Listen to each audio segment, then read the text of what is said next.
my mentality when I do start to be like, damn, this is a lot, you know what I'm saying? It's just like, you know, that's what it's supposed to feel like. If you are going toward what the vision look like, and that's like greatness, that's, you know, on multiple levels. The vision that I'm working toward, so I'm like, I just think about that, like this shit ain't supposed to feel, you know, comfortable. It's supposed to be uncomfortable. It's supposed to stretch you. It's supposed to be a burden to a degree. And you gotta, you know, wrap your mind around that and accept it and embrace it. And you catch some wisdom off of that. You gotta go hard, you gotta believe in yourself, and you gotta have a sense of humor and know that bullshit is gonna happen. You can't be too serious about it and too emotionally affected when bullshit happens. You have to just stick to the script, believe, have overwhelming confidence, be your own biggest fan, your own biggest believer, and put it on your back, carry the weight. All my original goals, I met them. I had goals as somebody coming out the street. So I didn't have a hell of a entertainment set of goals. I never wanted to win a Grammy. That was not my goal coming out the street. Them is music goals now. That I'm in the music game. That was never my goal. I never thought about selling 1 million records. I thought about, you know, doing something legit to make my money and being able to, you know, not worry about when I heard the helicopter late at night thinking they was coming to kick the door down. Right. You know, I was like, I read an article that Joel Santana made $15,000 a show. I don't know if it was true or not, but I'm like, damn, you can make $15,000 a show? That's how I was thinking at that time. Like, you know, what we did as teenagers to make $15,000, you get a lot of years for it. Absolutely. So, you know, you could go do a tour where you make that every night. And then I remember looking at every state, like it's 50 states. If I could sell 1,000 units in each state, indie, at $8 a unit, you know what I mean? I could make somewhere near $500,000 if I just figure out how to do that. And that was my little entry-level goal. So, you know, we established and accomplished them things early and I had to redevelop my goals. Now that I was in the game and I learned niggas get $1 million a show, niggas get $500,000 a show. I didn't know that.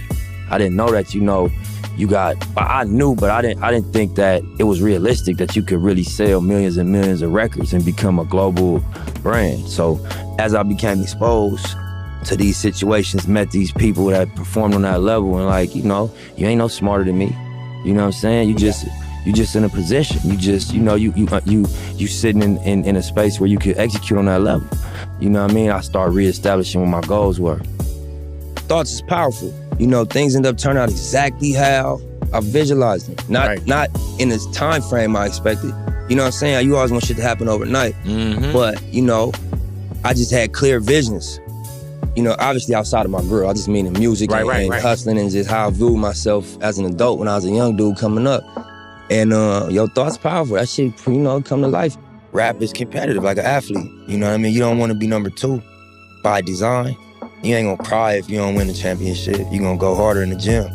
But what I know about life is that you gonna hurt yourself. You know, life is, especially as a creative, creativity and competition is opposites. You know what I'm saying? And they work against each other creatively. When you had to draw from a blank canvas, you gotta draw from your pool of experiences for it to have that thing in it. And you could compete and make something that's like technically good, but it's like a cloned human being. They might have 2 legs, but it's not the same as a baby that was born from a mama and daddy and it was some love made, and that's a different formula. So I think that to create is like a natural labor, and then to copy or to like compare or compete creatively, you confuse yourself. You know what I'm saying? Because you miss all the dope shit that only you can do. It's shit only Nip can say certain line. It's a song that only I can write because it's only true to me. Now it's true to everybody in the world if it's true because we all got the same general truths, but the specifics of it, them is the songs I need to write. And those is where I'ma really succeed. And I think I heard Ross say some real shit. He's like, man, I want every penny that's mine. I don't want a penny more or a penny less. And that's a good way to look at it. You know, I don't want any shine, success that ain't mine. You know, that's the reality of, you know, success or greatness, that it come with a roller coaster ride, you know? So I think that anybody could apply the marathon concept to what they do, if it's sports, if it's fashion, if it's music.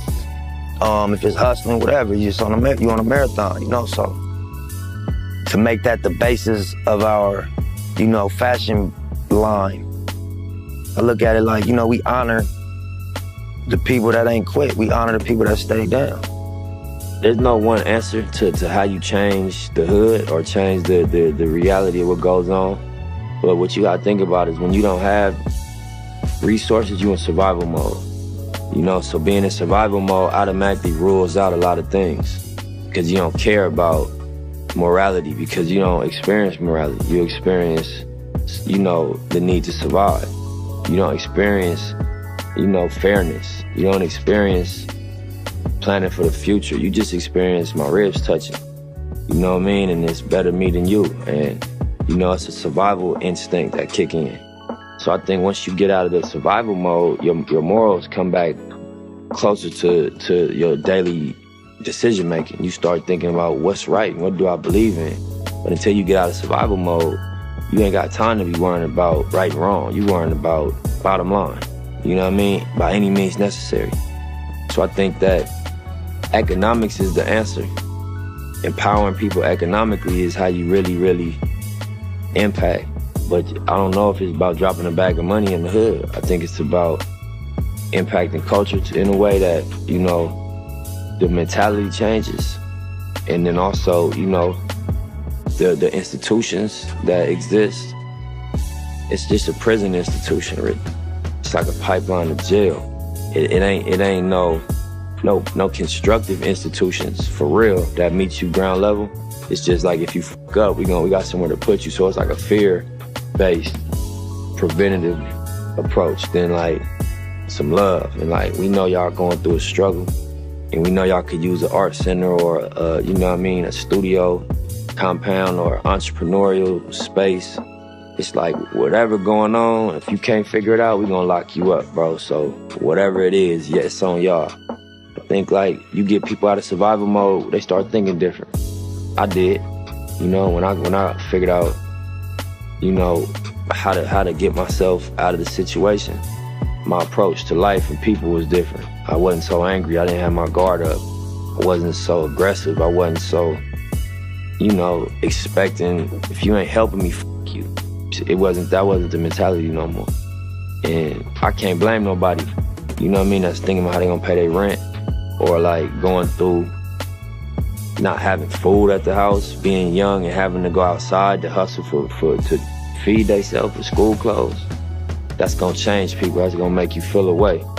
And you can't fault them. You just gotta kind of empathize with the scenario and understand. You put a person in survival mode, they're gonna survive by any means. I couldn't make a blanket statement to just the young people doing dirt. I don't think that's honest. You know what I mean? It's context for everything. Nothing happens in a vacuum, you know? But I would say that, you know what I mean, you're gonna lay in the bed you make. You're not gonna get away with nothing in terms of the energy. You know what I mean? You might beat the camera or the police. They might not catch you for what you're doing, but the energy is always gonna return to you. So when you just living in this cycle of being negative all day and just putting out negativity and that's the only energy you putting out, it's gonna return to you in different form than you put it out in. So I would just say, you know, master your energy. Do your best to master your energy and what you put out, you know, and unless that's what you want, you know, because you entitled to whatever you want to create, whatever experience you want to create for yourself. But if you're tired of that shit, adjust the energy. You know what I mean? As best you can, adjust what you wake up thinking and what you say. And then lastly, what you do.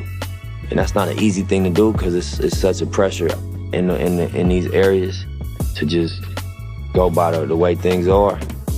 But, you know, it's a lot of examples that you could look up to as young kids in the streets. You could look up to Kendrick Lamar. Not the words, forget what he's saying, just where he came from. I seen him, you could YouTube him freestyling in Nicholson Garden Projects. You could look up to a Nip Hussle. You know, you could look up to a YG, you know what I mean, to a Top Dog, you know what I mean, to any one of these guys that came from this hopelessness and you know, wiggled their way through it. You know what I mean? And you could reverse engineer what they did. You know, look at the steps, what happened.